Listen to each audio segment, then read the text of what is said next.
یا حبیبی مرحبا یا حبیبی۔ آداب اسٹوڈنٹس، میں سید نیاز شاہ آپ کا مدرس اس یوٹیوب چینل پر آپ کا استقبال کرتا ہوں۔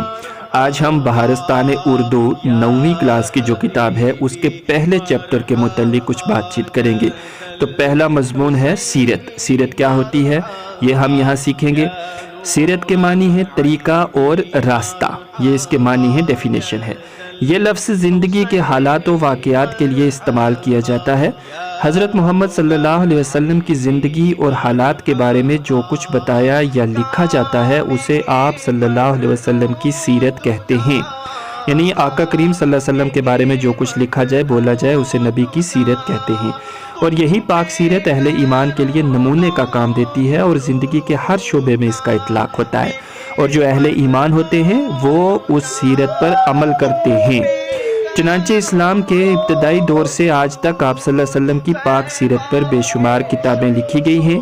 اردو میں مولانا شبلی نعمانی، سید سلیمان ندوی، محمد سلیمان منصور پوری، ابو الحسن علی ندوی، ابو الکلام آزاد، نعیم صدیقی، ماہر القادری اور دوسرے بہت سارے ایسے ادیب ہیں، لکھنے والے ہیں، جنہوں نے آپ صلی اللہ علیہ وسلم کی سیرت پر کتابیں لکھی ہیں۔ تو حضرت محمد صلی اللہ علیہ وسلم کی زندگی کے حالات کو بیان کرنا سیرت کہلاتا ہے۔ تو آگے بڑھتے ہیں، بات کرتے ہیں خواجہ غلام السیدین کے حوالے سے۔ تو خواجہ غلام السیدین ایک نامور اور مستند ماہر تعلیم تصور کیے جاتے ہیں۔ یہ نامور ہیں یعنی کنسپیشیس ہیں، اور مستند ماہر تعلیم ہیں یعنی سند یافتہ ہیں۔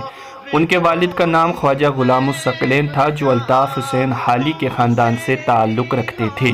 تو ان کا جو شجرہ ہے وہ حالی کے خاندان سے ملتا ہے۔ خواجہ غلام السیدین 16 اکتوبر 1904 عیسوی کو پانی پت میں پیدا ہوئے۔ تو پانی پت ہریانہ میں موجود ہے۔ یہاں پر تاریخ کی 3 بڑی جنگیں ہوئی ہیں۔ میٹرک سے BA تک ہر امتحان میں صوبے میں اول آئے۔ سرکار کی طرف سے ICS کرنے کے لیے انگلستان بھیجے گئے۔ انگلستان یعنی انگلینڈ بھیجے گئے۔ گورنمنٹ نے انہیں انگلینڈ بھیجا ICS کرنے کے لیے، مگر انہوں نے حاکم بننے کی جگہ معلم بننا پسند کیا۔ معلم، استاد۔ تو وہ حاکم نہیں بننا چاہتے تھے، وہ استاد بننا چاہتے تھے۔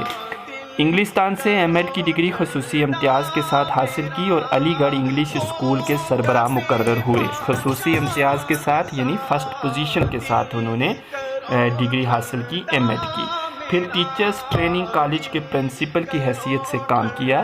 وہاں سے ریاست رامپور میں مشیر تعلیم کی حیثیت سے بلائے گئے۔ تو یہ جو رامپور ہے یہ اتر پردیش میں موجود ہے۔ اس کے بعد کشمیر میں بھی ناظم تعلیم کے فرائض انجام دیتے رہے۔ خواجہ صاحب حکومت ہند کی وزارت تعلیم کے مشیر اور جوائنٹ سیکرٹری کے عہدے پر بھی فائز رہ چکے ہیں۔ تو یہ مشیر تھے یعنی صلاح کار تھے، ایڈوائزر تھے۔ اس کے علاوہ آپ نے امریکہ کی مختلف یونیورسٹیوں میں بھی مشیر اور پروفیسر کے فرائض انجام دیے ہیں۔ تو یہ امریکہ کی مختلف یونیورسٹیوں میں پروفیسر بھی رہے ہیں اور ایڈوائزر بھی رہے ہیں۔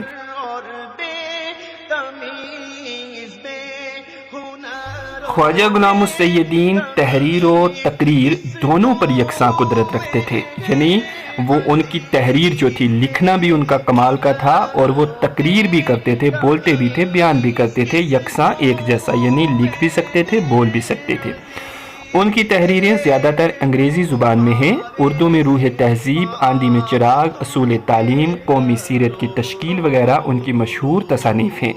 قول و فعل دونوں کی حیثیت سے وہ ایک سچے معلم تھے۔ ان کی طبیعت کی شیرینی، مزاج کا اخلاص اور نوجوانوں کی تربیت کا پرجوش جذبہ ان کی تحریروں سے بھی ظاہر ہوتا ہے۔